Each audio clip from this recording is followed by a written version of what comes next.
गुरुदेव बताते हैं कि इस प्रकार क्रोध की कभी समाप्त न होने वाली श्रृंखला बन जाती है। तुम अपना गुस्सा किसी और पर निकाल देते हो और वह व्यक्ति शांति से उस गुस्से को ग्रहण करने वाला नहीं है। उस व्यक्ति का गुस्सा किसी और रूप में आप पर या किसी और पर निकलेगा। इस प्रकार क्रोध शांत होने का कोई अंत नहीं है। ये इसी प्रकार है कि किसी पर कीचड़ उछालोगे तो बदले में कीचड़ ही मिलने वाला है। पीढ़ी दर पीढ़ी यही चलता आ रहा है कि अब ये क्रोध घृणा में बदल चुका है और कोई इस घृणा चक्र को तोड़ नहीं पा रहा है। तो इस गुस्से व घृणा के चक्र को तोड़ा कैसे जाए? इसके लिए गुरुदेव बताते हैं कि इस गुस्से को पूरी तरह से गायब करने या घोलने के लिए ध्यान के समुद्र की ज़रूरत है। गुस्से का कारण किसी दूसरे में तलाश करने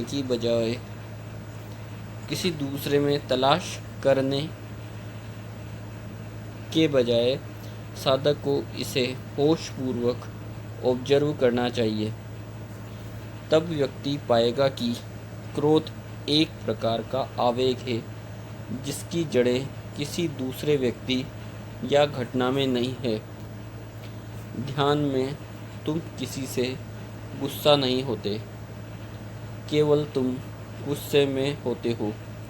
तुम पाओगे कि क्रोध एक ऐसी ऊर्जा है जो कि बाहरी है एवं तुमने इसे अपने अंदर घुसने के लिए अनुमति दी है।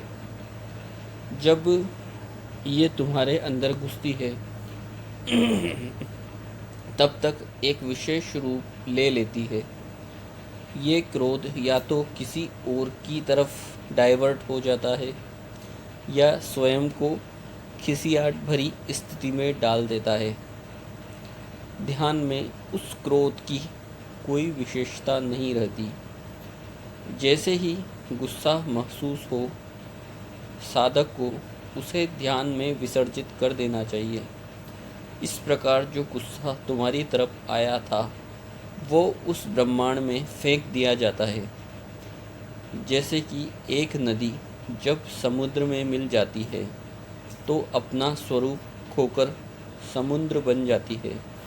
इस प्रकार जब गुस्सा ध्यान में रिलीज कर दिया जाता है तब तो उस ब्रह्मांड में विलीन हो जाता है।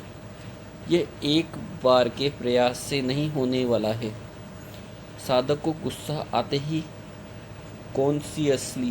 कॉन्शियसली ये विधि अपनानी चाहिए, ये ध्यान की विधि अपनानी चाहिए। धीरे धीरे गुस्सा पूरी तरह से गायब हो जाएगा। यदि गुस्सा आने पर ध्यान कर पाना संभव ना हो तो मंत्र का सघन जाप करना चाहिए। गुरुदेव कहते हैं कि तुम जैसे ही गुस्से की पहली तरंग महसूस करो, तुरंत मंत्र जाप शुरू कर दो। मंत्र की तरंगें उस गुस्से की तरंग की व्यर्थता का एहसास अपने आप करवाएगी। गुस्से की वो तरंग तुम्हारे अंदर घुसने की बजाय पास होकर गुजर जाएगी। तुम गुस्से की उस तरंग से अप्रभावित रहोगे।